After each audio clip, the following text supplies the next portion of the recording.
Salam sejahtera bagi semua. Dengan hormat, saya Jonathan Alexander Zali Saya Stephen Gris Suparnaman Sanjaya akan menjelaskan secara ringkas mengenai penelitian kami yang berjudul Dampak Reformasi Gereja terhadap perkembangan agama Kristen dan Katolik di Surabaya pada tahun 1945 hingga 1998. Secara garis besar, penelitian ini membahas mengenai perkembangan agama Kristen dan Katolik serta faktor penghambat dan pendukung perkembangan agama di Surabaya antara tahun 1945 hingga 1998 dengan tujuan untuk menganalisis perkembangan agama Kristen dan Katolik di Surabaya antara tahun 1945 hingga 1998. Dan penelitian ini bermanfaat untuk memberi dan menjelaskan informasi mengenai faktor pendukung maupun penghambat serta periodisasi gereja-gereja di Surabaya pada masa kemerdekaan maupun hingga Orde Baru. Rumusan masalah dalam penelitian ini adalah yang pertama, bagaimana dampak reformasi gereja terhadap perkembangan agama Kristen dan Katolik di Surabaya. Dua, bagaimana perkembangan agama Kristen dan Katolik di Surabaya pada tahun 1945 hingga 1998. Dan yang terakhir, alias ketiga, apa saja faktor perkembangan agama Kristen dan Katolik di Surabaya.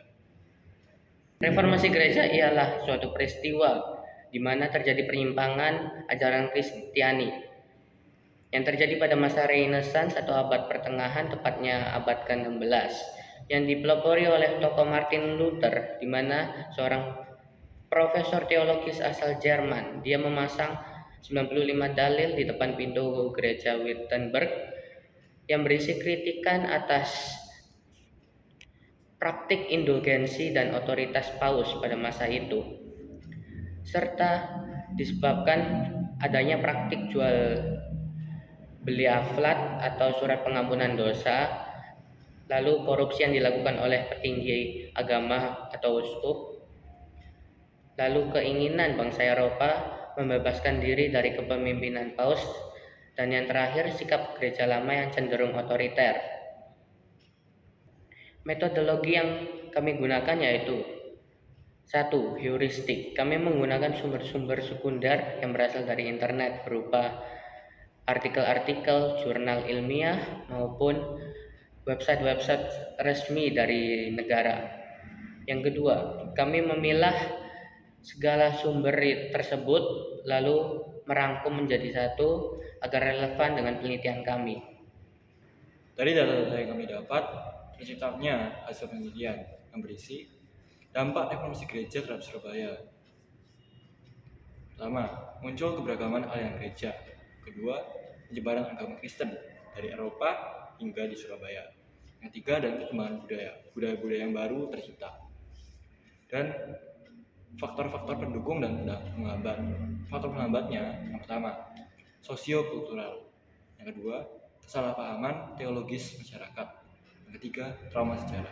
Biasalah trauma. Faktor pendukungnya adalah yang pertama, pelayaran bahasa Eropa, Portugis, Spanyol, Belanda, Prancis, dan Inggris. Kedua, faktor pendidikan masyarakat yang rendah. Ketiga, disebabkan kekosongan agama dalam dirinya.